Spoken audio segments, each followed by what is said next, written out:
चलिए दोस्तों, चलिए चलिए चलिए, तो अब मैं शुरू करता हूं आपके साथ में क्वेश्चन नंबर 5। तो जल्दी से मुझे बताओ कि क्या क्वेश्चन नंबर 5 को आप लोग मेरे साथ में सॉल्व करने के लिए बिल्कुल तैयार हैं? मैं बता दूं, मैं एकदम तैयार हूं, जबरदस्त। क्या तुम तैयार हो? यस सर, हम तो हमेशा ही तैयार रहते हैं सर। आप कभी भी कोई क्वेश्चन करवा लो सर, हम लोग हमेशा तैयार होते हैं। क्या बात है। चलो, क्वेश्चन कह रहा है BA is the second largest airlines in the country X. Aviation industry in the country X is growing fast. क्या बात है। तो ये बोल रहा है भाई, बीए जो है ये सेकेंड लार्जेस्ट एयरलाइंस है कंट्री एक्स में, सेकेंड लार्जेस्ट है, ठीक है। और ये बोल रहा है एविएशन इंडस्ट्री जो है वो एक्स कंट्री में बहुत तेजी से बढ़ रहा है, ठीक है। अब एक बात को समझो, हम सेकेंड लार्जेस्ट है, इसका मतलब एक बात तो ये समझो कि हम कोई छोटी मोटी एयरलाइंस नहीं है, हम इस देश की सेकेंड लार्जेस्ट एयरलाइंस है। नंबर 2, ये जो एविएशन इंडस्ट्री है कंपनी एक्स में, ये ग्रोथ वाले फेज में है, मतलब अब यहां पर तेजी से ग्रो कर रही है ये फील्ड। क्या बात है। In 2011 45 million people travel to from और with in the country X, ठीक है भाई।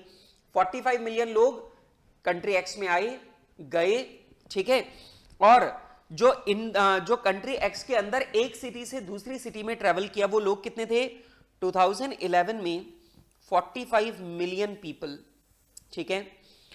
मैं हमेशा बच्चों को बोलता हूं कि कुछ चीजों को हाईलाइट करके रखो, डेटा को हाईलाइट करके रखो, क्योंकि ऑब्वियस सी बात है, जो भी एनालिसिस वगैरह अपने से पूछेगा, ऑब्वियस सी बात है वो डेटा पर ही आधारित रहेगा, ठीक है।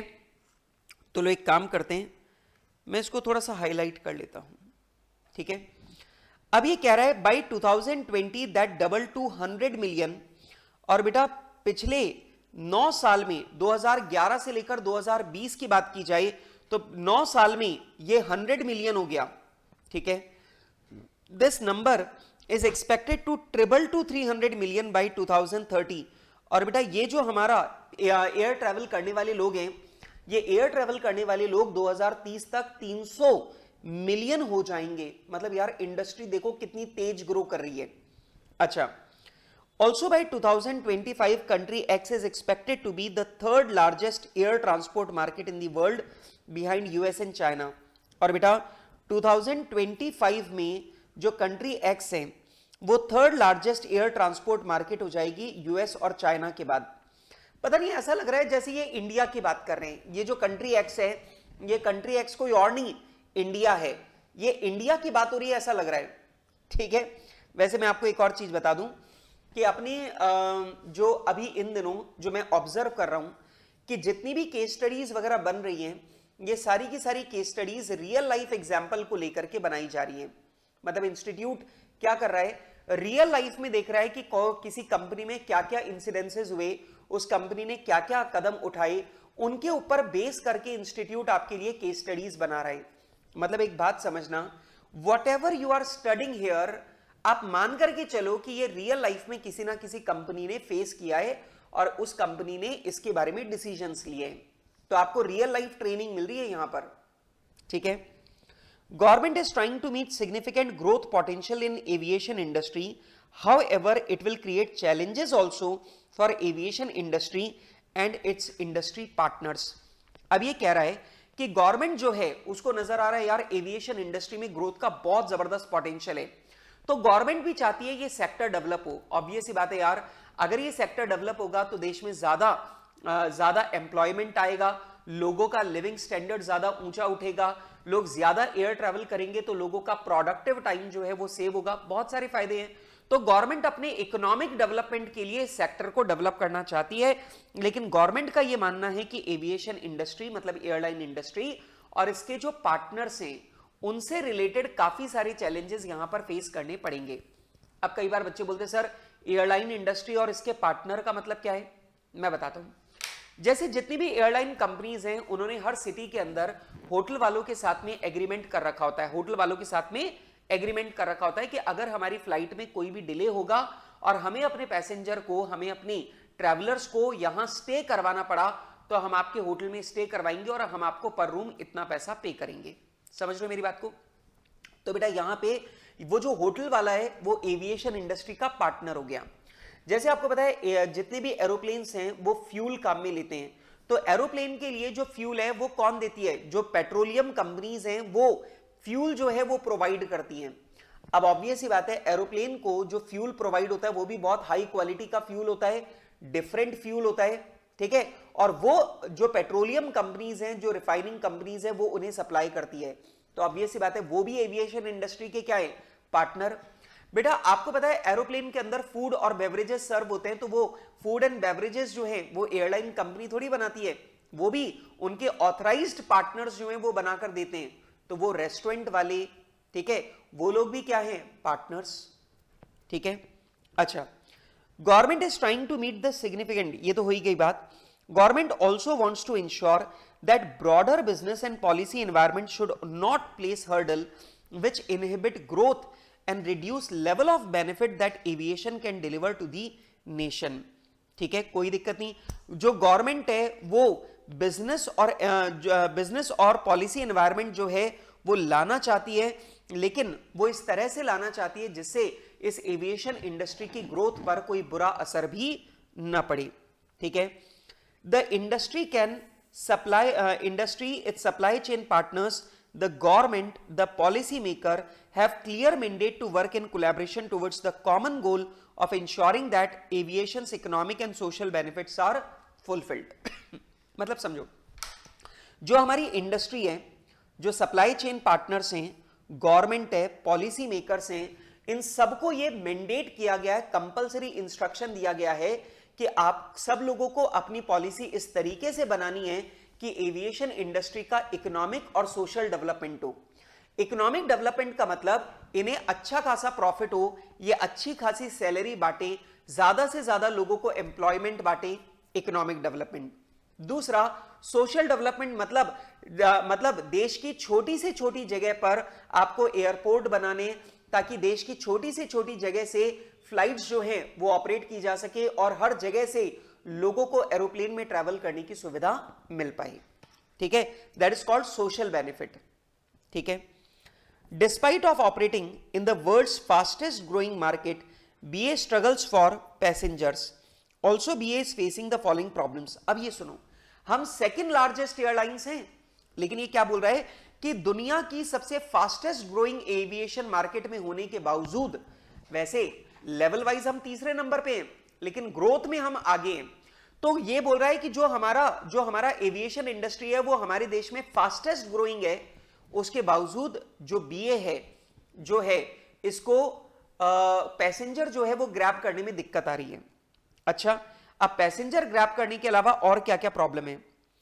एविएशन टरबाइन फ्यूल, मैं बोल रहा था ना कि जो एरोप्लेन के अंदर अलग तरह का फ्यूल आता है, that is called aviation turbine fuel, ETF. Prices constitute about 40% of the operational cost in country X and are taxed higher here than anywhere else in the world. The central government charges 14% duty on ATF, while the state government pile on their local tax, which can go as high as 29%. अब ये बोल रहा है कि हमारी पहली problem तो ये है कि यार हमारे जो एरोप्लेन है उनके अंदर जो एविएशन टरबाइन फ्यूल डलता है एटीएफ, वो बहुत महंगा है। अब यहां पर आपको एक पॉइंट यहां पे कितना जोरदार बताया कि हमारी एयरलाइंस की जो ऑपरेशनल कॉस्ट है, उस ऑपरेशनल कॉस्ट का 40% जो है वो अकेले फ्यूल का खर्चा है। मतलब सोचो यार, किसी एयरलाइंस का 40% ऑपरेशनल कॉस्ट सिर्फ फ्यूल का खर्चा है, कितना बड़ा खर्चा है। अब इसका ये और महंगा क्यों हो रहा है? क्योंकि गवर्नमेंट ने, सेंट्रल गवर्नमेंट ने इसके ऊपर 14% ड्यूटी लगा दी, और स्टेट गवर्नमेंट जो है, वैसे तो अलग अलग स्टेट गवर्नमेंट अलग अलग ड्यूटी लगा रहे, लेकिन ये ड्यूटीज 29% तक लगी हुई है। तो आप एक बात बताओ, पहले ही 40% कॉस्ट आ रही है, अब इसमें जो हमारा सेंट्रल गवर्नमेंट है वो 14% टैक्स लगा रहा है और स्टेट गवर्नमेंट 29% टैक्स लगा रहा है, तो टैक्स का बोझ भी इतना ज्यादा हो गया। अब एक बात को सुनो, ये जो प्रॉब्लम है ये कहां से आ रही है? ये गवर्नमेंट की तरफ से आ रही है। अब ऑब्वियस ही बात है बेटा, जो बीए है, ठीक है, ये जो बीए एयरलाइंस है, ये गवर्नमेंट की पॉलिसी को चेंज तो नहीं कर सकती। बेटा एक बात मुझे बताओ, अपन गवर्नमेंट की पॉलिसी को तो नहीं बदल सकते। अगर हमें कोई समस्या है तो हमें अपने आप को बदलना होगा, सही बात है। तो एक बात मुझे बताओ, क्या मैं ऐसा करूं कि हम लोग और जो अपने पुराने प्लेन्स हैं उन पुराने प्लेन्स की बजाय अपन मॉडर्न एयरप्लेन्स ले लें? मतलब जो मॉडर्न एयरबस आ रही है, जो मॉडर्न प्लेन आ रहे हैं, हम लोग वो ले लें। अगर हमने नए वाले एरोप्लेन लिए जो कि ज्यादा फ्यूल एफिशिएंट है, तो हम इस प्रॉब्लम से छुटकारा पा सकते हैं। अगर हम लोग ऐसा करते हैं तो हम लोग ज्यादा जो है वो मतलब कम फ्यूल में ज्यादा ट्रेवल कर पाएंगे और हम अपनी फ्यूल कॉस्ट को कम कर पाएंगे। अब देखो मेरी बात को समझो, जो पेट्रोलियम कंपनी है उनके भाव तो मैं कम करवा नहीं सकता, जो गवर्नमेंट के टैक्सेस हैं वो मैं कम करवा नहीं सकता, तो ऑब्वियस सी बात है मैं तो अपने आप ही अपने अंदर कोई परिवर्तन ला सकता हूं। और मैं अपने अंदर क्या परिवर्तन ला सकता हूं कि यार ये जो मेरे पुराने एयरप्लेन है जो ज्यादा फ्यूल कंज्यूम कर रहे हैं, इनकी जगह मैं मॉडर्न एरोप्लेन लेकर के आ जाऊं जो कम फ्यूल कंज्यूम करे, यही कर सकता हूं। अच्छा, नंबर 2 आगे क्या कहता है, the currency depreciation is hitting airline harder, about 25 to 30% of their cost excluding ATF are dollar denominated from the aircraft lease rent, maintenance cost to ground handling, parking charges abroad etc. अब ये कह रहा है दूसरी problem ये आ रही है कि हमारा जो करेंसी की रेट बढ़ती जा रही है, डॉलर की रेट बढ़ती जा रही है। अब ऑब्वियस सी बात है बेटा, अगर डॉलर आज 70 रुपए का है और डॉलर कल 80 रुपए का हो गया, तो ऑब्वियस सी बात है हमारी अब वो जो विदेशों में विदेश के जो एयरपोर्ट्स है, विदेश की जो कंपनियां हैं जो हमसे एयरक्राफ्ट की लीज ले रही है, एयरपोर्ट पे लैंडिंग चार्जेस ले रही हैं, एयरपोर्ट पे जो अदर फैसिलिटीज के चार्जेस हमसे ले रही हैं, वो तो डॉलर में ले रही हैं। अब जरा सोचो, अगर मुझे एक बार फ्लाइट को लैंड करवाने के अगर मेरे $10,000 लग रहे, अब डॉलर की रेट अगर 70 है तो 7 लाख हो गए, लेकिन अगर डॉलर की रेट बढ़कर 80 रुपए हो गई तो ऑटोमेटिकली मेरी कॉस्ट 8 लाख रुपए हो गई। मतलब उन लोगों ने कोई चेंज नहीं किया, लेकिन डॉलर की रेट बढ़ने की वजह से मेरा खर्चा बढ़ गया। तो यहां पे ये प्रॉब्लम आ रही है। अब यहां पे क्या बोल रहा है कि हमारी जो 25 से 30% कॉस्ट है ये डॉलर डिनोमिनेटेड है, मतलब 25-30% जो हमारी कॉस्ट है ये हमें डॉलर में पे करनी पड़ती है, और डॉलर की जो प्राइसेस हैं वो बढ़ती जा रही हैं, और डॉलर की प्राइसेस बढ़ने के कारण हमें ये सारी की सारी दिक्कतें आ रही हैं। अब क्या करें, मैं आपको बताता हूं अब क्या करना है बेटा। इसके लिए अब आपके पास यह है कि आपको जो फॉरेन में एयरपोर्ट और एयरक्राफ्ट पर जो खर्चा होने वाला है आप उसे कंट्रोल करने की कोशिश करो। कैसे, बताता हूं। सबसे पहले इंटरनेशनल फ्लाइट्स को कम करो और डोमेस्टिक फ्लाइट पे फोकस करो। अगर आपने इंटरनेशनल फ्लाइट्स कम कर दी और डोमेस्टिक फ्लाइट अगर आपने इंक्रीज कर दी, तो ऑटोमेटिकली जो आपका डॉलर में खर्चा लग रहा है वो कम हो जाएगा। भाई कुल मिलाकर अपने को तो फ्लाइट उड़ानी है, लोगों से पैसा कमाना है, तो अगर अपन इंटरनेशनल फ्लाइट्स को थोड़ा कम कर दें और डोमेस्टिक फ्लाइट को बढ़ा दें, तो हमारे ये डॉलर वाला जो इफेक्ट आ रहा है ये खत्म हो सकता है। मतलब मैं आपको बताऊं, हम लोग बहुत प्रैक्टिकली सोच रहे हैं, मुझे नहीं पता आगे जाके क्वेश्चन में क्या पूछेगा, मैं तो एकदम सिंपल सोच के चल रहा हूं कि यार मैं कर क्या सकता हूं। दूसरा अपन ये कर सकते हैं कि हम सेकेंडरी एयरपोर्ट्स का इस्तेमाल कर सकते हैं। अब आप मुझे बोलेंगे सर सेकेंडरी एयरपोर्ट क्या होते हैं? बेटा मैं आपको बता दूं, हर सिटी के अंदर 2 तरह के एयरपोर्ट आप लोगों को मिलेंगे। एक होगा जो शहर के अंदर होगा, एक एयरपोर्ट होगा जो शहर के बाहर होगा। तो अगर आप शहर के अंदर वाला एयरपोर्ट काम में लेते हो तो एयरपोर्ट अथॉरिटी आपसे ज्यादा पैसा चार्ज करती है, और अगर आपने शहर के बाहर वाला एयरपोर्ट काम में लिया, जिसे हम लोग बोल रहे हैं सेकेंडरी एयरपोर्ट, अगर आपने सेकेंडरी एयरपोर्ट काम में लिया तो एयरपोर्ट अथॉरिटी आपसे कम पैसा चार्ज करती है। तो अपन प्राइमरी एयरपोर्ट की जगह सेकेंडरी एयरपोर्ट का इस्तेमाल कर सकते हैं। नंबर 3, तीसरा, हम लेओवर कम कर सकते हैं। लेओवर मतलब जैसे मान लो मेरी फ्लाइट जो है वो जयपुर से गई दुबई, और जयपुर से दुबई जाने के बाद में पूरे दिन भर मेरा एयरक्राफ्ट वहां पर खड़ा रहा, और उसके बाद वो मेरा एयरक्राफ्ट वहां से फ्लाइट ले रहा है रात को, मेरा एयरक्राफ्ट फ्लाइट ले रहा है वापस, रिटर्न फ्लाइट रात को, तो मेरा जो एयरक्राफ्ट है वो 10 घंटे वहां पे खाली खड़ा रहा। अब जरा सोचो, लीज जो लग रही है, जो हमें एयरक्राफ्ट की लीज देनी पड़ रही है, वो तो फिक्स्ड है। आप चाहे एक बार फ्लाई करो या आप दिन में 4 बार फ्लाई करो। तो आप मुझे बताइए कि अगर मैं ऐसा कर दूं कि बेटा मैं जो हमारे जो पायलट और जो फ्लाइट स्टाफ है उसको अगर हम थोड़ा ज्यादा कर ले, तो क्या होगा, हमारा एक पायलट जाएगा और वो दुबई जाकर के फ्लाइट को उतार देगा, वो रेस्ट करने लग गया, वहां से दूसरा जो पायलट है वो 1 घंटे बाद ही फ्लाइट को लेकर के वापस इंडिया आ जाए, उसके बाद में 2 घंटे बाद में फिर ये जो फ्लाइट है वो वापस उड़ करके दुबई चली जाए, तो ऑब्वियस सी बात है जहां पर हम लोग दिन में 1 या 2 चक्कर कर रहे हैं वहां पर हम लोग दिन में 4 चक्कर कर सकते हैं। और अगर ऐसा हम लोग करते हैं, लेओवर अगर हम लोग कम कर देते हैं, तो ऑब्वियस सी बात है हम एयरक्राफ्ट लीज का बेटर बेनिफिट हम लोग उठा पाएंगे। सही बात है, और वैसे भी हमारा खर्चा कम हो जाएगा। ठीक है, इसके अलावा आपका एयरप्लेन एयरपोर्ट पर जितने लंबे टाइम के लिए खड़ा होता है, ऑब्वियस ही बात है आपको उतने ही ज्यादा चार्जेस पे करने पड़ते हैं। तो अगर हमारा लेओवर टाइम कम हो जाएगा तो हमारा एयरपोर्ट चार्जेस भी कम हो जाएंगे। क्लियर है बात? तो मुझे लगता है इस प्रॉब्लम के ये हल हो सकते हैं, ऐसा मेरी सोच है। अच्छा, आगे क्या कह रहा है, with the entry of low cost budget career, Indigo की बात हो रही है यहां पे, low cost airlines, full service carrier like BA that have higher overhead cost have been forced to offer discount to passenger looking for great bargain। अब ये कह रहा है कि अब हमारी इंडस्ट्री में लो कॉस्ट एयरलाइन वाले घुस गए, इंडिगो वाले घुस गए। ठीक है, अब यहां पे गो एयर वाले घुस गए, मतलब सस्ती एयरलाइंस घुस गई। अब क्योंकि सस्ती एयरलाइंस घुस गई है इसलिए हमारे कस्टमर टूट रहे हैं, वो बोल रहे हैं कि उधर हमें टिकट सस्ता मिल रहा है तो हम वहीं पर जाएंगे। अब एक बात मुझे बताओ कि आप लोग भी जब एरोप्लेन की टिकट बुक कराते हैं, कहीं ट्रैवल करने के लिए टिकट बुक कराते हैं, तो आप गो आईबीबो पे जाते हो या मेक माई ट्रिप MMT जो है वहां जाते हो, और वहां पे जाकर के आप फ्लाइट को सर्च करते हो और वो आपको असेंडिंग ऑर्डर में सारी फ्लाइट की रेट्स बता देता है, और आप क्या करते हो, जहां पे टिकट सबसे सस्ता आ रहा होता है आप वो वाली फ्लाइट बुक करा देते हो। सही बात है, वो प्रॉब्लम अब हमें भी आ रही है। लो कॉस्ट एयरलाइंस आने की वजह से अब हमें पैसेंजर को ग्रैब करना मुश्किल होता जा रहा है। तो आप मुझे बताइए कि यहां पे 2 चीजें होती हैं, आपको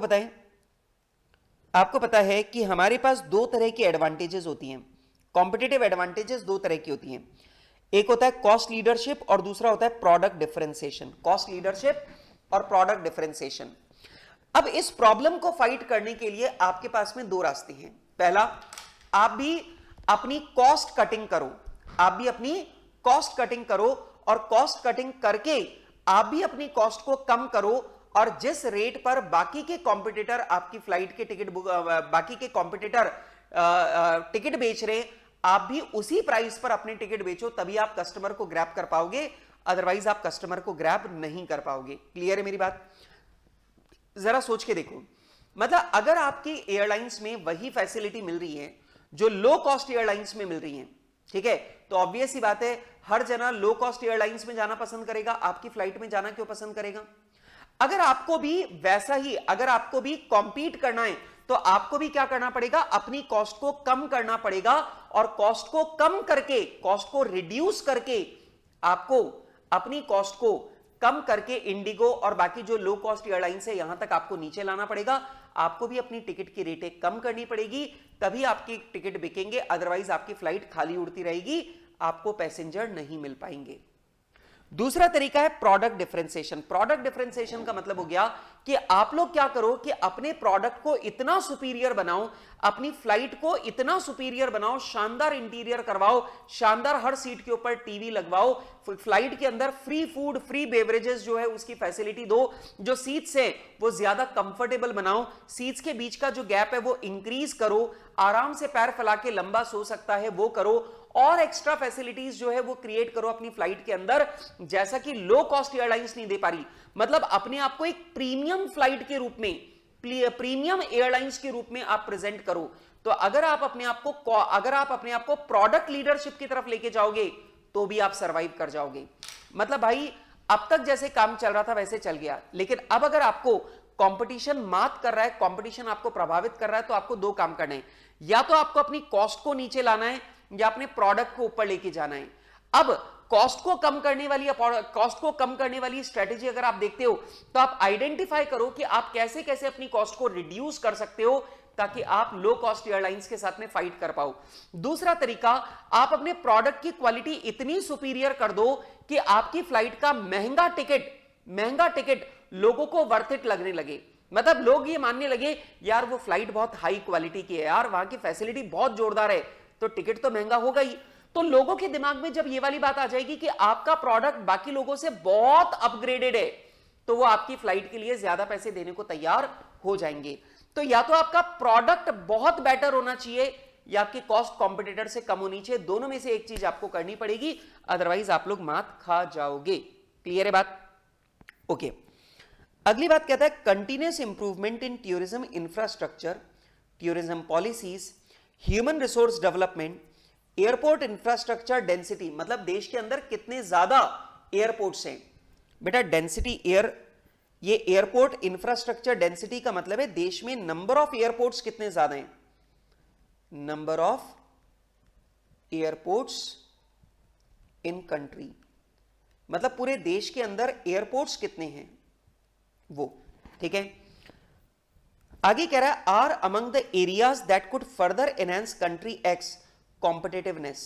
अब ये बोल रहा है, देश की बात हो रही है, ये बोल रहा है कि हम लोग टूरिज्म इंफ्रास्ट्रक्चर में लगातार डेवलपमेंट कर रहे हैं, टूरिज्म पॉलिसी हमने चेंज कर दी, ह्यूमन रिसोर्स डेवलपमेंट मतलब हमने ज्यादा गाइड्स को ट्रेन किया है, ठीक है, ज्यादा जो है लोगों को हम लोग टूरिज्म इंडस्ट्री के अंदर लाने की कोशिश कर रहे हैं।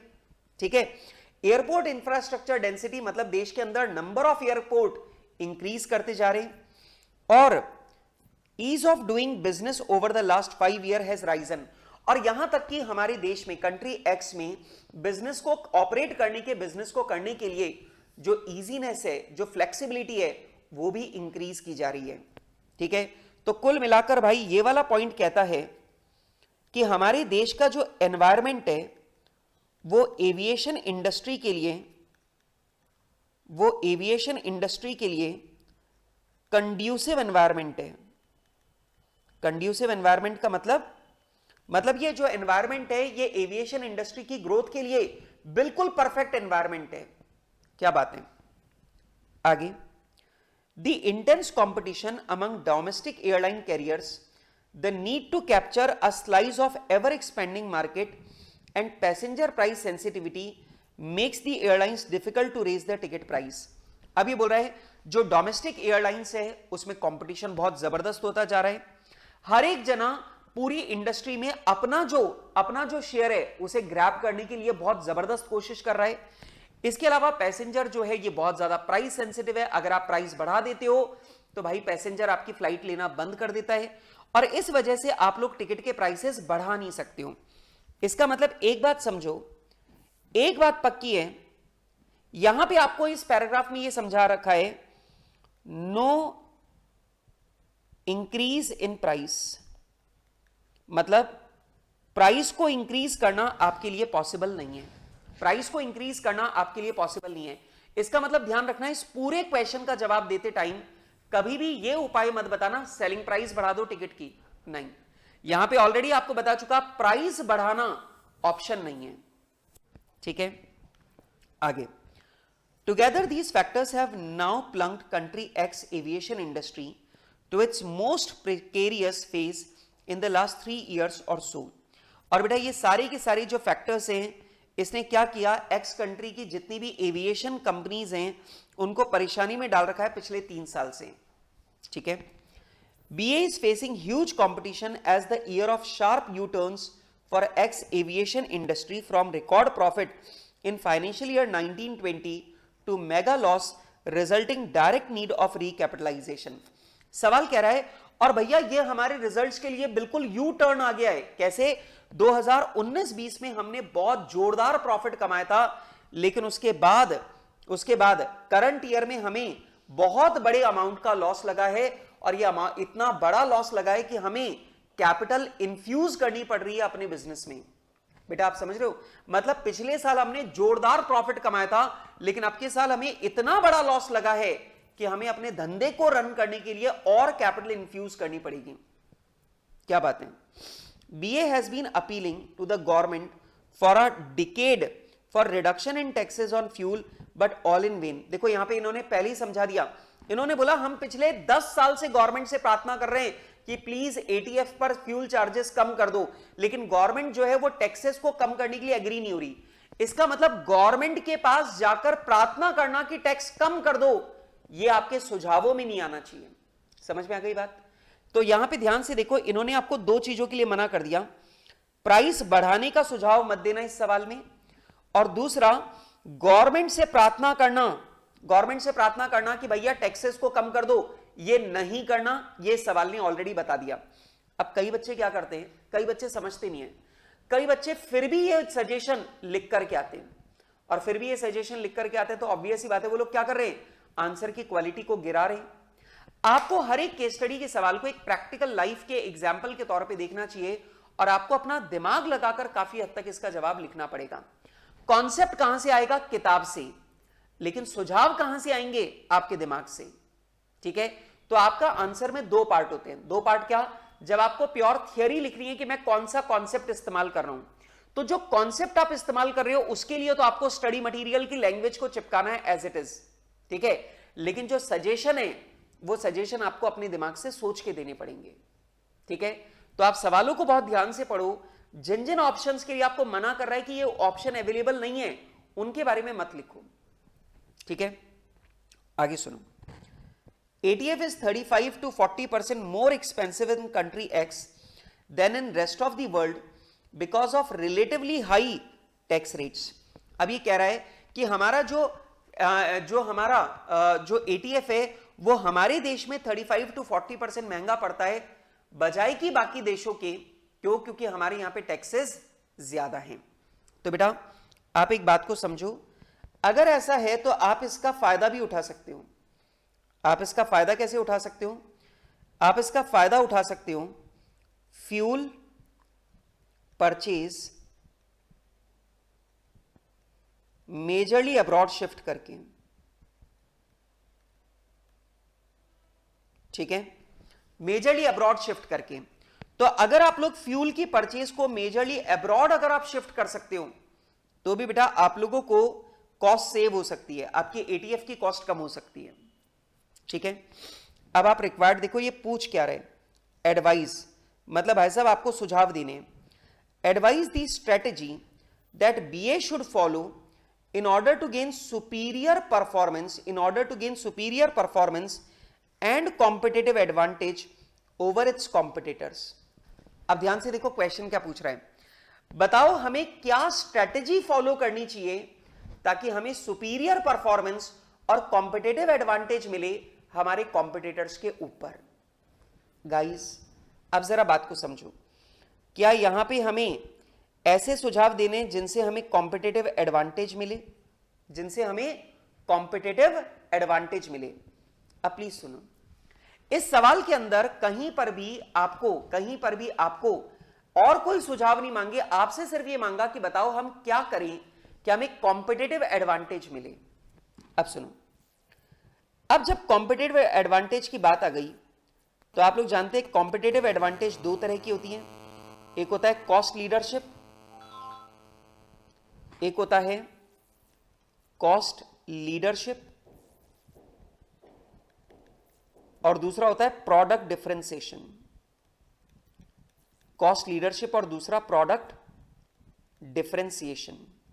ठीक है, और मुझे इन दोनों के बारे में सुझाव देना है कि हम क्या स्ट्रेटेजी फॉलो करें कि हमें यह कॉम्पिटिटिव एडवांटेज मिले। अब इसका जवाब कैसे देना है सुनो, इसका जवाब आप तीन हिस्सों में दोगे। पहला मीनिंग, जो अब मैं आपको दोबारा नहीं समझाऊंगा क्योंकि कॉस्ट लीडरशिप क्या होती है आप लोगों को मैं भली प्रकार से समझा चुका हूं। ठीक है, तो अब मैं ये दोबारा नहीं समझा रहा। दूसरी बात, अगर आपको कॉस्ट लीडरशिप अचीव हो जाती है तो आपको उसका फायदा क्या मिलता है, जरा जल्दी से बताओ। अगर आपको कॉस्ट लीडरशिप मिल गई तो आपको फायदा क्या मिलेगा?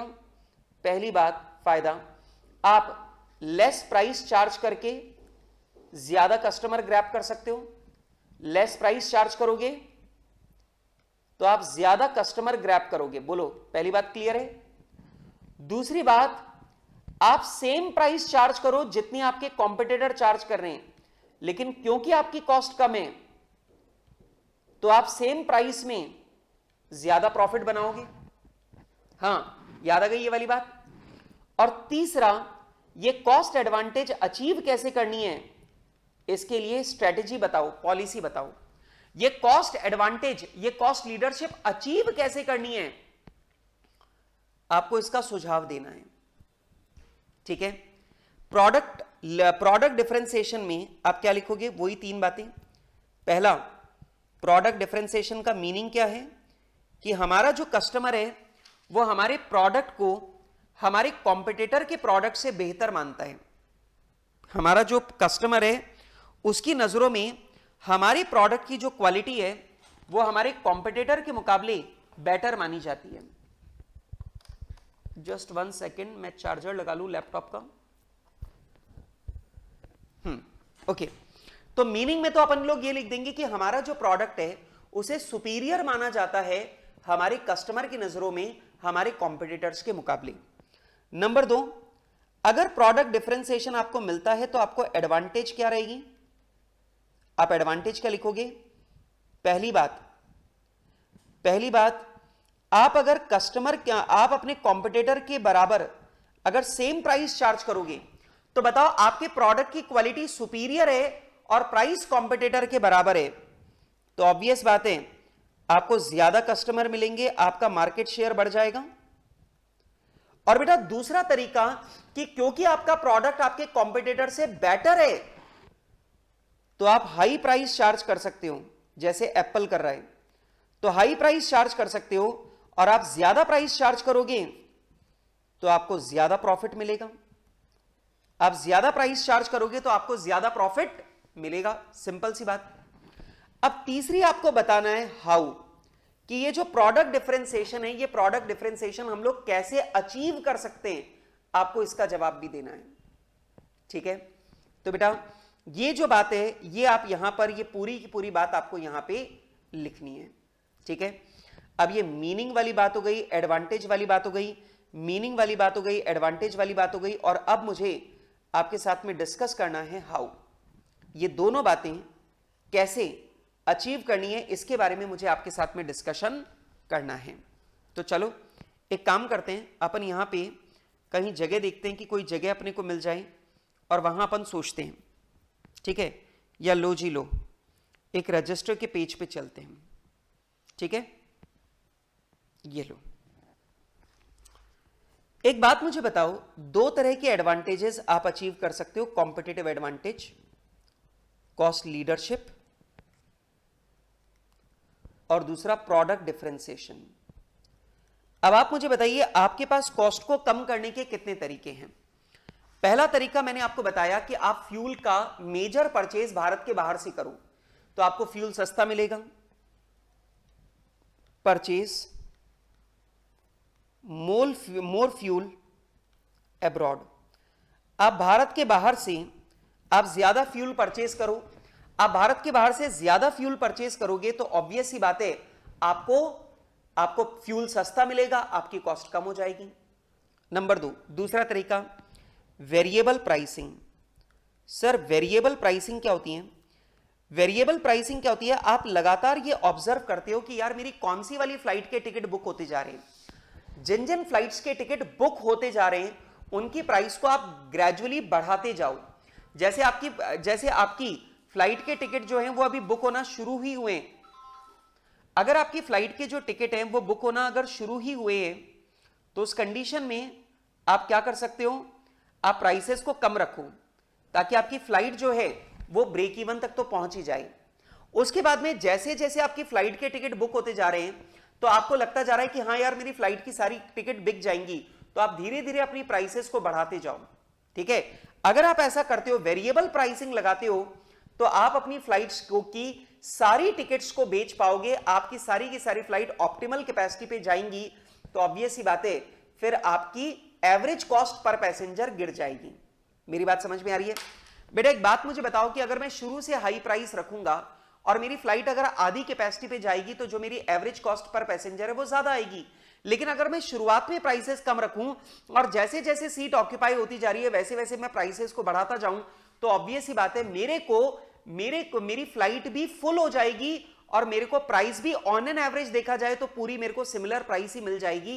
तो ऑब्वियस ही बात है मेरे लिए एवरेज कॉस्ट पर पैसेंजर कम हो जाएगा और मुझे कॉस्ट लीडरशिप अचीव हो जाएगी। क्लियर है बात? आप लोग को मालूम है ये वाली बात ये वाली बात प्रैक्टिकल लाइफ में आप लोग देखते हैं, जब आप टिकट जल्दी बुक कराते हो तो आपको सस्ती मिलती है और लास्ट में बुक कराते हो तो महंगी मिलती है। वो वेरिएबल प्राइसिंग का ही पार्ट है, ठीक है। इसके बाद में बारी आती है आप इंटरनेट बुकिंग करो। सर इंटरनेट बुकिंग मतलब भाई आप डायरेक्ट बुकिंग लो, इंटरनेट से बुकिंग लो। जानते हो पहले क्या होता था, प्लेन के टिकट जो हैं वो बुक होते थे कहां पर, एजेंट के पास। तो आप एजेंट को फोन करते थे और एजेंट को फोन करके आप अपने एरोप्लेन के टिकट बुक कराते थे, और एजेंट जो है वो एयरलाइन कंपनी से अच्छा खासा कमीशन लेते थे। लेकिन अगर आपको कॉस्ट कम करनी है तो आप एजेंट को हटा दो, डायरेक्ट इंटरनेट से डायरेक्ट ऑनलाइन बुकिंग लेना शुरू कर दो। और अगर ये aviation industry direct online booking लेना शुरू कर देगी तो ऑब्वियस सी बात है, फिर क्या होगा, फिर हमारा खर्चा कम हो जाएगा, ठीक है। अच्छा, तो हमारा जो कमीशन लग रहा था ब्रोकर्स को वो कम हो जाएगा। इसके अलावा बेटा आप सेकेंडरी एयरपोर्ट्स का इस्तेमाल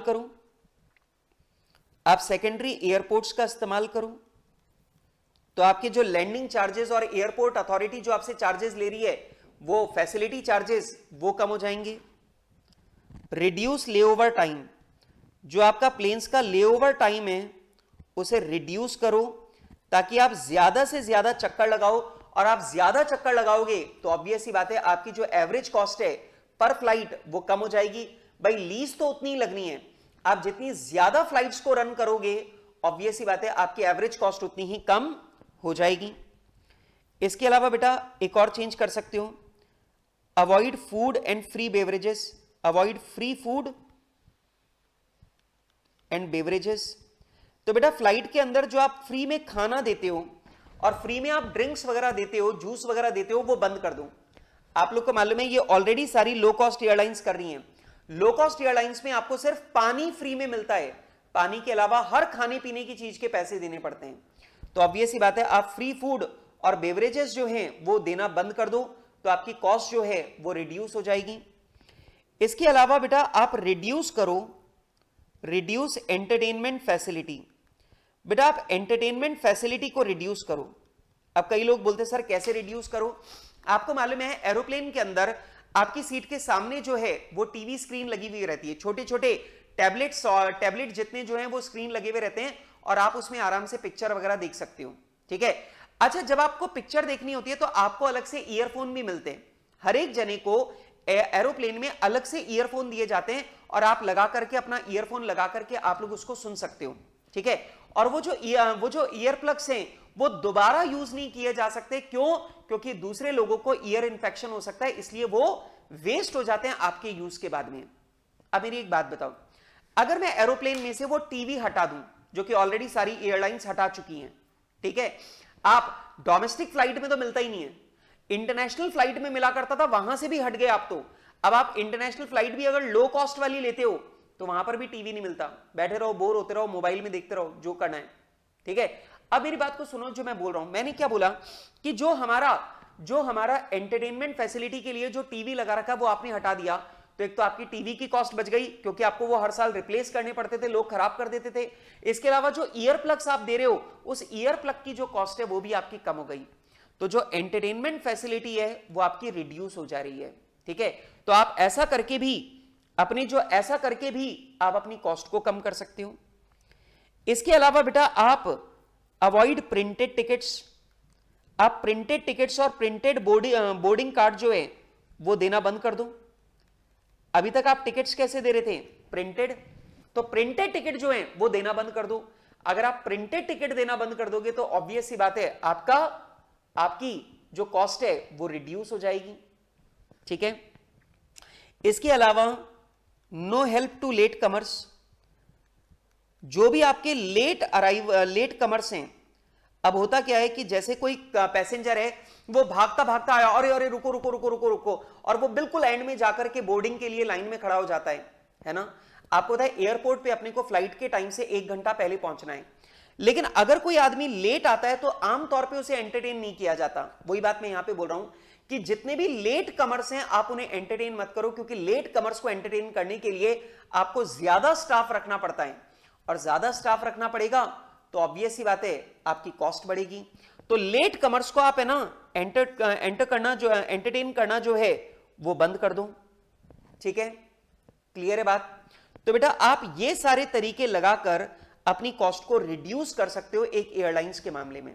वैसे मैं आपको बता दूं, आप इसके अलावा और भी सुझाव दे सकते हो, आप इसके अलावा और भी सुझाव दे सकते हो जिनसे हम लोग अपनी कॉस्ट को कम कर सकते हैं। मैंने आपको बताया कि आपने यहां पर जो आपने ये डेफिनेशन लिखी, आपने इसकी जो डेफिनेशन लिखी और इसके जो 2 फायदे लिखे, इसकी डेफिनेशन लिखी और 2 फायदे लिखे, वो तो बुकिश हैं, लेकिन ये जितने भी सुझाव अब आप यहां पे दे रहे हो, ये सुझाव सारे के सारे क्या हैं? ये आपके पर्सनल ओपिनियन पर बेस्ड हैं। इसलिए यहां पे जितना ज्यादा अच्छा लिख सको, जितने बढ़िया ओपिनियन दे सको, उतने बढ़िया ओपिनियन देना।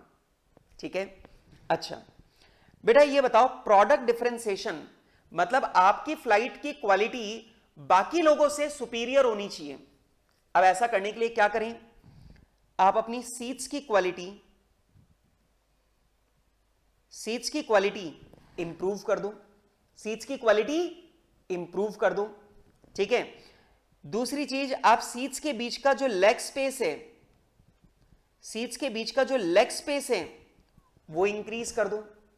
ठीक है, आप अपने एरोप्लेन के अंदर जो इकोनॉमिक सीट्स हैं, इकोनॉमी क्लास है वो तो है ही, लेकिन आप अपने प्लेन के अंदर बिजनेस क्लास भी ऐड कर दो, और बिजनेस क्लास जो है उसकी फैसिलिटी बहुत सुपीरियर कर दो। तो ऑब्वियस सी बात है, लोग जो बिजनेस क्लास में ट्रैवल करेंगे वो आपको बहुत ज्यादा पैसा देंगे, और जिन लोगों को बिजनेस क्लास में ट्रैवल करना है वो सिर्फ आपकी फ्लाइट में ट्रैवल करेंगे। क्यों? क्योंकि बाकी जो फ्लाइट्स हैं वो लो कॉस्ट एयरलाइंस है, वो बिजनेस क्लास प्रोवाइड ही नहीं कर रही। ठीक है, नंबर 3, हाई क्वालिटी फूड। आप जो फूड और बेवरेजेस सर्व कर रहे हो वो high quality food and beverages आप सर्व करो। आपको ध्यान होगा एक एयरलाइंस थी एयर अरेबिया, उसका एक बहुत पहले एक ऐड आना शुरू हुआ था जिसमें उन्होंने ये लिखना शुरू किया था कि हम वेजिटेरियन फूड भी देते हैं। उन्हें ये फील हुआ कि लोग हमारी एयरलाइंस में इसलिए ट्रैवल नहीं कर रहे क्योंकि ज्यादातर इंडियंस वेजिटेरियन है, और क्योंकि फ्लाइट के अंदर मिलने वाला खाना नॉन वेज होता है, इस वजह से वो हमारी एयरलाइंस को यूज नहीं कर रहे। तो उन्होंने बाकायदा इसके लिए एडवर्टाइजमेंट शुरू किया कि एक दादा और पोता जो है वो दोनों ट्रैवल कर रहे होते हैं, और पोता बोलता है दादा अब आपको चिंता करने की जरूरत नहीं है, यहाँ पे वेजिटेरियन फूड भी मिल रहा है, और उसको वेजिटेरियन फूड मिलता है और दादा खुश हो जाता है। तो आप क्या कर सकते हो, फूड एंड बेवरेजेस की क्वालिटी को इंप्रूव करके या इसकी पॉलिसी को चेंज करके आप अपनी फ्लाइट को बाकी लोगों से बेटर जो है वो आप लोग बना सकते हो। ठीक है, इसके अलावा आप प्राइमरी एयरपोर्ट्स का इस्तेमाल करो।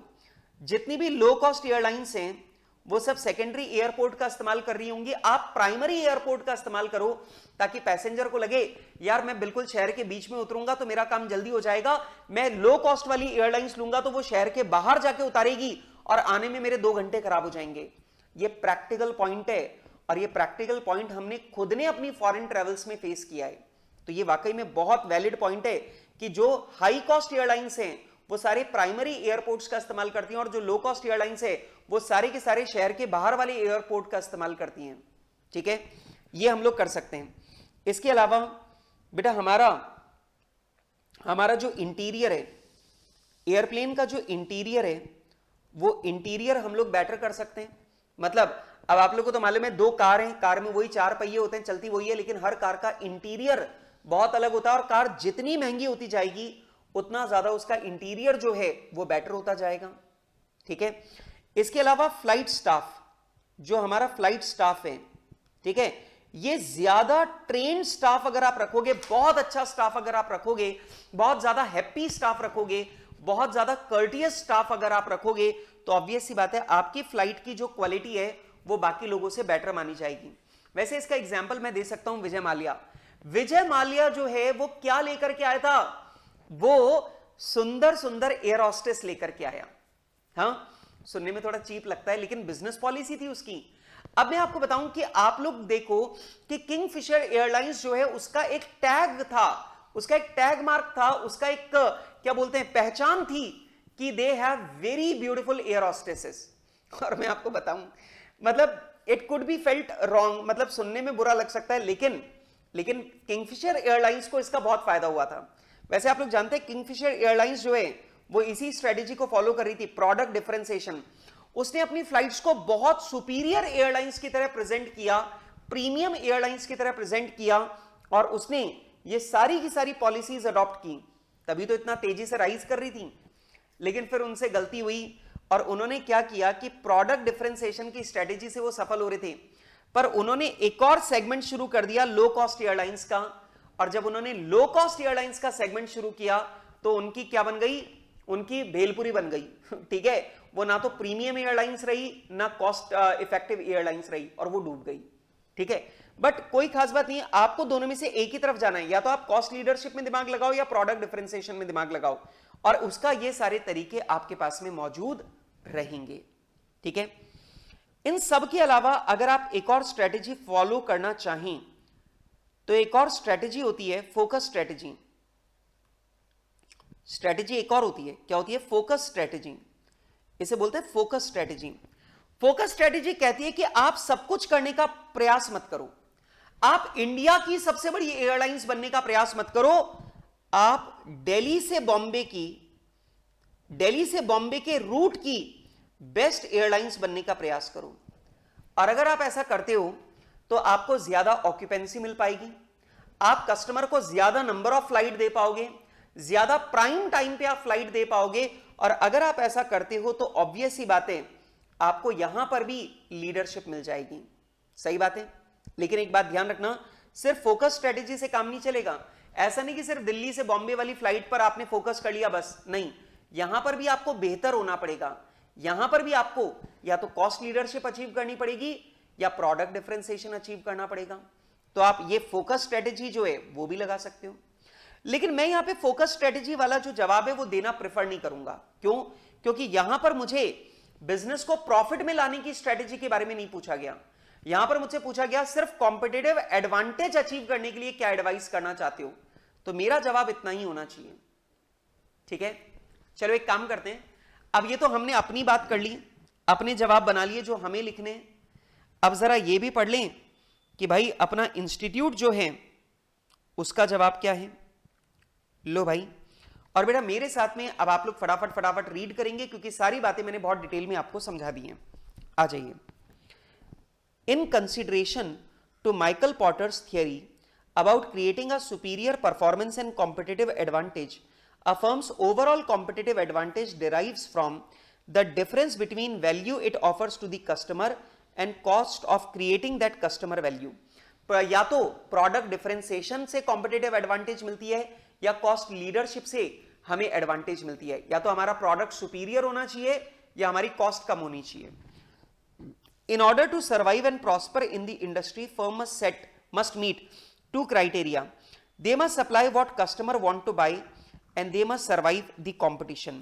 बेटा अगर आपको इंडस्ट्री में जिंदा रहना, अगर आपको इंडस्ट्री में बने रहना है, सफल होना है, तो आपको दो बातों पर गौर करना है। एक, आपको वो चीज देनी पड़ेगी जो कस्टमर चाहता है, अदरवाइज कस्टमर मान नहीं लेगा। और दूसरा, आपको कंपटीशन को फेस करना पड़ेगा। अगर आप कंपटीशन को फेस नहीं कर पाए तो भी खत्म हो जाओगे। क्या बात है, मजा आ गया। To attain superior performance and attain competitive advantage, firm must have distinctive competencies. Distinctive competencies can take any of the following two forms. तो बेटा आपके पास में दो तरह की लीडरशिप हो सकती है, प्रोडक्ट और कॉस्ट। पहला, relative cost advantage and offering और डिफरेंशिएशन एडवांटेज, मतलब कॉस्ट लीडरशिप और product differentiation, under which customer gain when a firms total cost undercut those of its average competitor.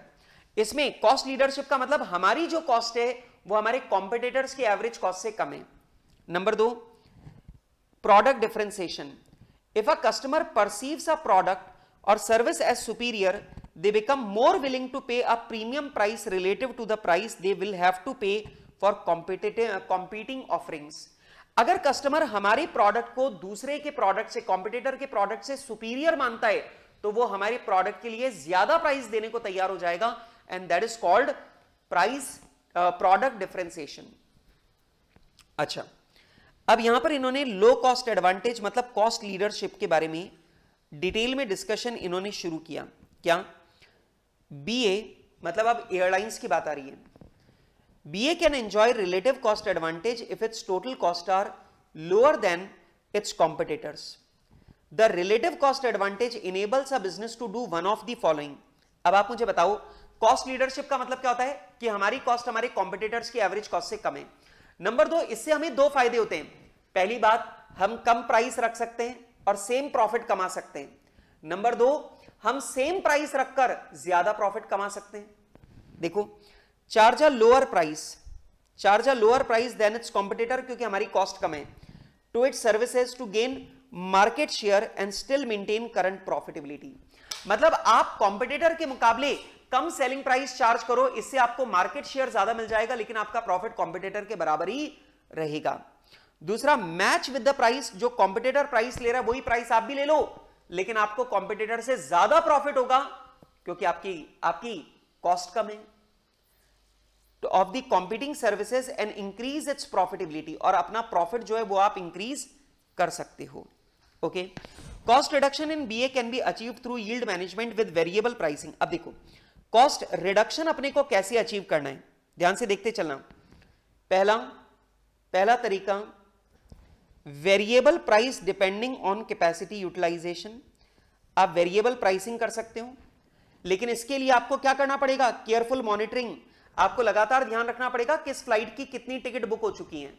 पर आजकल ये सारा काम ऑटोमेटिकली हो जाता है कंप्यूटर की सहायता से, ठीक है। तो सबसे पहला तरीका कॉस्ट रिड्यूस करने का, वेरिएबल प्राइसिंग, ताकि आपकी ऑक्यूपेंसी बढ़े। शुरुआत में प्राइस कम रखो और जैसे जैसे फ्लाइट बढ़ती जाए वैसे वैसे प्राइस बढ़ाते जाओ। तो वेरिएबल प्राइसिंग से तुम्हारी ऑक्यूपेंसी बढ़ जाएगी, तुम्हारी एवरेज कॉस्ट कम हो जाएगी। अच्छा, number 2, application of computer and communication technology in cost effective way, that is selling seats by internet rather than travel agents. लो भैया, आप दूसरा रास्ता कि आप अपने टिकट जो हैं, आपके जो टिकट हैं वो टिकट आप ऑनलाइन बेचो, ट्रैवल एजेंट की सहायता से ना बेचो। तो ट्रैवल एजेंट को जो कमीशन दे रहे हो वो कमीशन जो है वो आपका कम हो जाएगा। नंबर 3, ध्यान से देखो, trimming overhead cost by using low out of town airports. तीसरा तरीका आपका क्या है कि आप लोग सेकेंडरी एयरपोर्ट्स का इस्तेमाल करो जो शहर के बाहर है। और बेटा, अगर आपने शहर के बाहर वाले एयरपोर्ट्स का इस्तेमाल किया तो ऑब्वियस ही बात है आपके एयरपोर्ट चार्जेस कम हो जाएंगे। फिर नो प्रिंटेड टिकट्स मत दो। आप तो एक काम करो, आप तो ईमेल भेज दो और ईमेल भेजकर आप टिकट दे दो, ठीक है। आप मोबाइल के अंदर टिकट दे दो, प्रिंटेड टिकट मत दो। सीट एलोकेशन, आप सीट एलोकेशंस जो हैं उनका पैसा लेना शुरू कर दो, ठीक है। आपको खिड़की वाली सीट चाहिए, ज्यादा पैसे दो। फिर फ्री मील्स एंड ड्रिंक्स जो हैं उनको बंद कर दो। जो भी आपकी फ्री मील्स हैं, जो भी आपके बेवरेजेस है फ्री में जो आप दे रहे थे, जूस वगैरह, वो बंद कर दो, पैसे लेना शुरू कर दो। एफिशिएंट ऑपरेशन का मतलब लेओवर का टाइम कम करो। देखो, fast turn around time for the aircraft, जो भी आपके एयरक्राफ्ट है उनका लेओवर टाइम जो है वो आप कम कर दो। इससे क्या होगा, एयरक्राफ्ट का जो कैपेसिटी यूटिलाइजेशन है वो इंप्रूव हो जाएगा। No exception policies to reduce the cost of handling exceptions, that is no flexibility for passenger who arrive late. जो भी पैसेंजर आपके लेट अराइव कर रहे हैं, आप उनको लेट बोर्डिंग की सुविधा प्रोवाइड मत करो, क्योंकि अगर आप लेट बोर्डिंग की सुविधा प्रोवाइड करते हो तो ऑब्वियस सी बात है आपकी कॉस्ट बढ़ जाती है, ठीक है। Cost economies can also be realized from large scale operation. बेटा, आप ज्यादा फ्लाइट्स को ऑपरेट करोगे तो आपके वही पायलट जो हैं वो ज्यादा फ्लाइट्स ऑपरेट कर पाएंगे और आपको जो इकोनॉमीज ऑफ स्केल है वो भी आपको मिल जाएगा, ठीक है। However, it is important to note that as soon as more firms strive to become cost leader, rivalry becomes so fierce that the consequences for the profitability of the industry are disastrous. लेकिन होता क्या है, जब सारी की सारी कंपनियां अपनी कॉस्ट को कम करने में लग जाएंगी तो राइवलरी और ज्यादा तगड़ी हो जाएगी और फिर इंडस्ट्री का जो प्रॉफिट है वो और बुरी स्थिति में पहुंच जाएगा, ठीक है। Now second policy, differentiation advantage. अब डिफरेंशिएशन एडवांटेज आपको पता है, प्रोडक्ट को बेहतर बनाओ, ठीक है। अच्छा, एक बात बताओ, अगर आपने प्रोडक्ट को बेहतर बनाया तो आप ज्यादा प्राइस चार्ज कर सकते हो या सेम प्राइस लेकर ज्यादा मार्केट ग्रैब कर सकते हो। चलो, it occurs when customer perceives that business services offering is of higher quality, involve fewer risk और out perform services offered by the competitor. अगर कस्टमर की नजरों में हमारी सर्विसेज की, हमारे प्रोडक्ट की क्वालिटी बेटर है, हमारी रिस्क कम है और हमारी जो सर्विसेज और हमारे प्रोडक्ट की परफॉर्मेंस है वो बहुत ज्यादा बेहतर है कॉम्पिटिटर के मुकाबले, तो हमारा प्रोडक्ट कस्टमर की नजरों में सुपीरियर है, ये प्रोडक्ट डिफरेंशिएशन है। In other words, customer perceives the service offered by a business to be superior. For example, differentiation में include a firm's ability to deliver services, other factors that provide unique customer value. ठीक है, मतलब बेटा ये सारी की सारी बात क्या है, ये प्रोडक्ट डिफरेंशिएशन का मीनिंग है। ठीक है, अब आपको मीनिंग लिखना है, वो दोनों एडवांटेज लिखनी है और फिर आपको ये बताना है कि भाई ये जो बीए एयरलाइंस है ये प्रोडक्ट डिफरेंशिएशन कैसे अचीव कर सकती है। BA is a multinational passenger airline. It can adopt a differentiation approach by offering passenger a high quality experience than many of its rivals. This allows it to charge premium for the flights compared to many airlines. ठीक है भाई, अपन लोग product differentiation की strategy follow करेंगे, अपन बेहतर quality की service provide करेंगे customer को, जिससे कस्टमर हमारी सर्विसेज को बेहतर मानेगा और हमारी फ्लाइट्स के लिए प्रीमियम प्राइस देने को तैयार हो जाएगा। A differentiation advantage can be achieved by offering enhanced features. अब डिफरेंशिएशन कैसे अचीव कर सकते हैं, such as prime landing slots can be obtained. अब ये पॉइंट बहुत जोरदार है, प्राइम लैंडिंग स्पॉट। अगर आपने प्लेन में ट्रेवल किया है तो आपने देखा होगा कुछ फ्लाइट्स होती हैं जो सुबह 7 बजे की होती हैं, कुछ फ्लाइट्स होती हैं जो रात को 2-2, 3-3 बजे की, रात को 3 बजे की फ्लाइट है, रात को 4 बजे की फ्लाइट है। तो ये रात वाली जो फ्लाइट्स हैं इनका लैंडिंग स्लॉट गंदा है, और जो सुबह 6 बजे, सुबह 7 बजे, 8 बजे की जो फ्लाइट है इसे बोलते हैं प्राइम लैंडिंग स्लॉट। तो अगर आप प्राइम लैंडिंग स्लॉट ले लेते हो, मतलब आपकी जो फ्लाइट है ये सबसे कंफर्टेबल, सबसे बेस्ट टाइम पर अवेलेबल है, तो ऑब्वियस सी बात है आपकी फैसिलिटी को क्या माना जाएगा, सुपीरियर।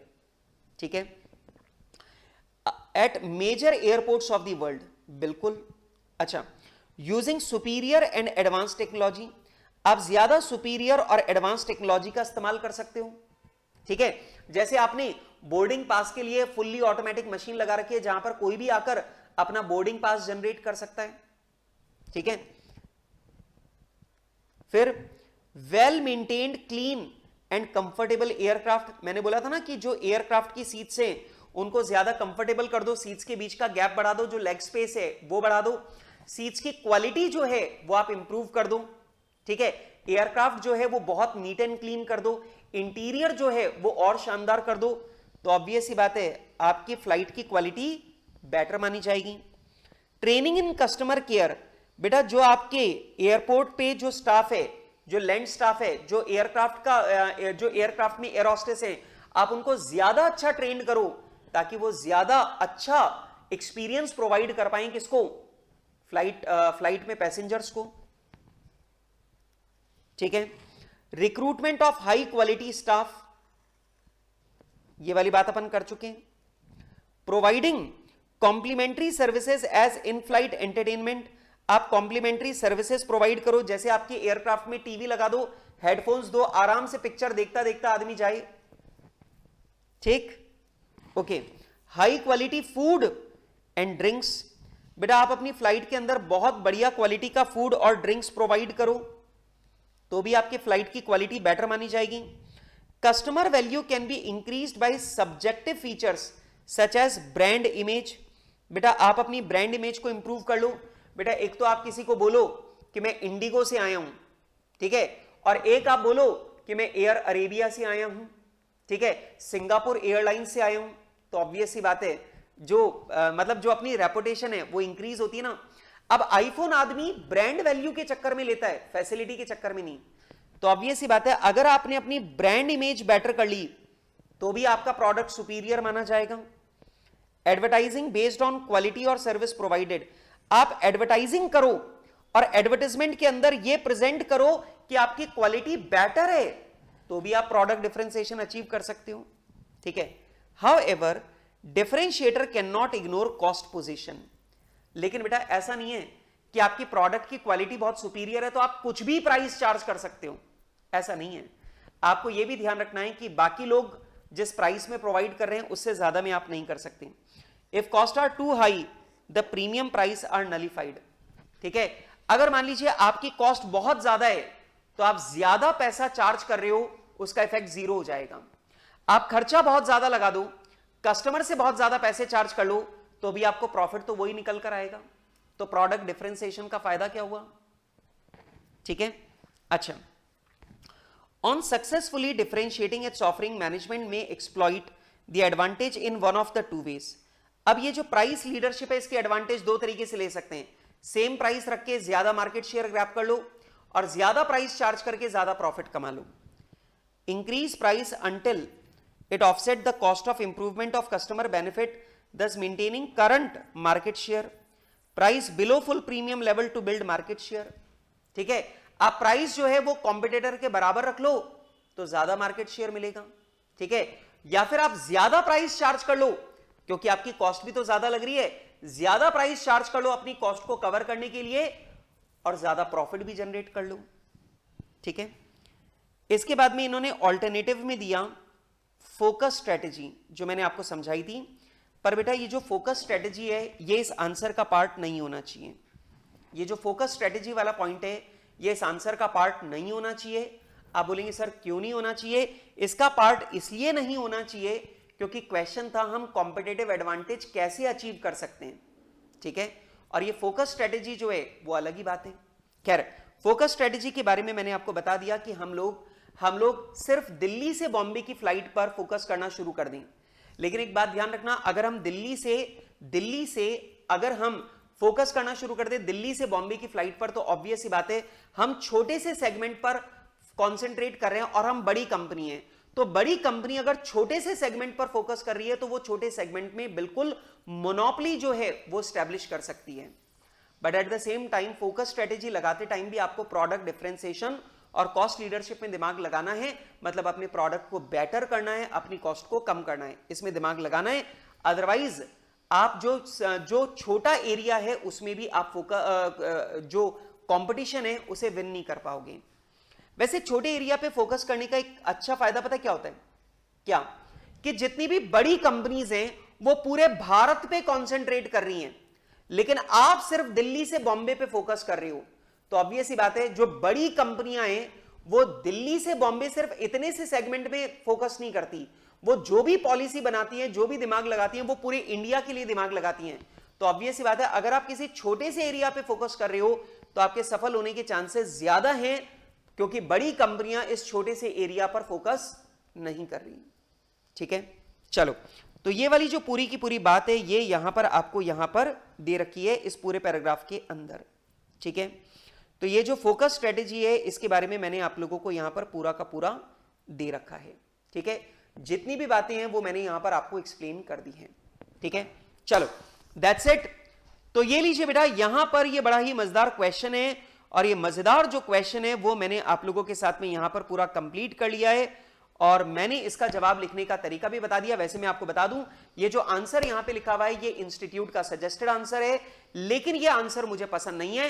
आंसर लिखने का तरीका वही होना चाहिए, पहले कॉस्ट लीडरशिप मीनिंग लिखो, उसके दो एडवांटेजेस जो हैं, मतलब जो स्ट्रेटेजी उसके साथ में फॉलो कर सकते हैं वो लिखो, और वो कैसे अचीव करना है उसे पॉइंट वाइज लिखो। इधर प्रोडक्ट डिफरेंशिएशन का मीनिंग लिखो, दोनों एडवांटेजेस लिखो, और अचीव कैसे कर सकते हैं उनके उपाय लिखो। अगर आप ये आंसर लिख करके आते हो तो यही लिखने का तरीका इसका बेस्ट होना चाहिए।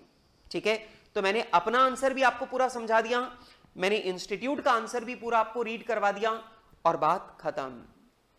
ठीक है, डन, फिनिश, ओके।